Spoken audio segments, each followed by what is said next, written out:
ये कहानी है अयोध्या के प्रतापी राजा इक्ष्वाकु वंश के शासक, जिनके पुत्र थे श्री राम और जिनकी कीर्ति दशों दिशाओं में गूंजती थी। यह अयोध्या का भव्य महल है जो रामायण में वर्णित है। यह दिव्य वास्तुकला का प्रतीक है जो 7 स्वर्गों का प्रतीक 7 मंजिला मीनारों से युक्त है। अयोध्या का यह भव्य महल और नगर व्यापार और जीवन से परिपूर्ण है। राजसी गलियारों में सेवक धूप और फल लिए दौड़ते हैं और राजदूतों से भरे बाजार गूंज रहे हैं।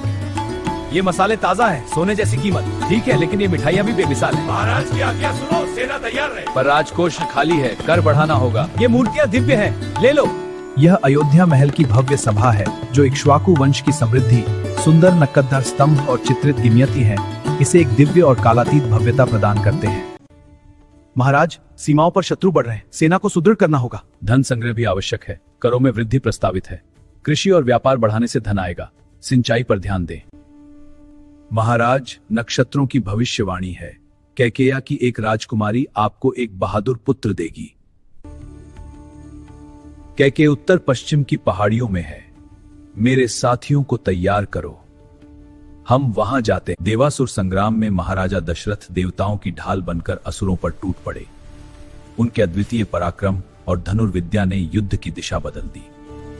दशरथ ने कैकेयी से विवाह का निर्णय इसलिए लिया क्योंकि उसने युद्ध में उनका जीवन बचाया था और यह विवाह राजनीतिक संबंधों को भी सुदृढ़ करता था। महाराज दशरथ कैकेयी के लिए प्रस्थान कर चुके हैं और इधर कैकेयी अपनी धनुर्विद्या का अभ्यास कर रही है।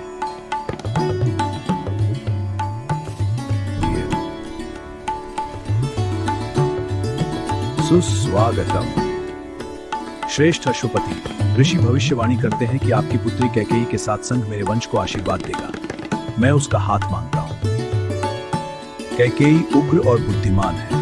हमारे साथ भोज करें, उससे मिले और निर्णय लें। भोजन अत्यंत स्वादिष्ट है और आपका आतिथ्य हृदय को प्रसन्न करने वाला है। अतिथि देवो भवः। आपकी प्रसन्नता ही हमारा परम उद्देश्य है।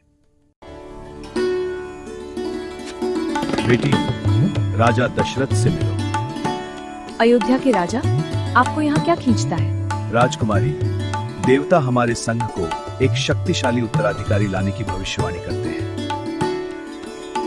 क्या आप मेरे राज्य से गठबंधन करेंगी? यदि भाग्य और मेरे पिता सहमत हों तो शायद। मुझे अयोध्या के बारे में बताएं। इक्ष्वाकु वंश, जिसे सूर्य वंश के नाम से भी जाना जाता है, की स्थापना रैवस्वत मनु के पुत्र थे और प्राचीन भारत में कोसल राज्य के पहले राजा माने जाते हैं। राजा इक्ष्वाकु के 100 पुत्र थे, जिसमें सबसे बड़ा विकुक्षी था, जिसने उनका उत्तराधिकार संभाला, जबकि एक अन्य पुत्र निमि ने विदेह राज्य की स्थापना की। राजा सगर ने पृथ्वी जीती और 100 अश्वमेध यज्ञ किए। उनके वंशज भगीरथ ने गंगा को पृथ्वी पर लाया। मेरे पिता राजा आजा सच्चे वीर थे, जिन्होंने अपनी बहादुरी से माता इंदुमती का दिल जीता और इक्ष्वाकु वंश की महिमा को नई ऊंचाइयों पर पहुंचाया। यह वास्तव में एक श्रेष्ठ युगल है। इस संबंध से मैं परम प्रसन्न हूं।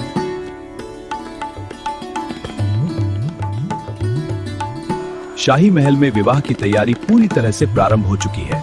सभी प्रकार की भव्य पूर्व विवाह गतिविधियां शुरू हो रही हैं। जल्दी करो, संगीत और उत्सव की धूम मच गई है। और इस प्रकार महाराज दशरथ का विवाह कैकेयी से हुआ और आगे चलकर राजकुमारी कैकेयी अयोध्या की महारानी कैकेयी के रूप में जानी गई।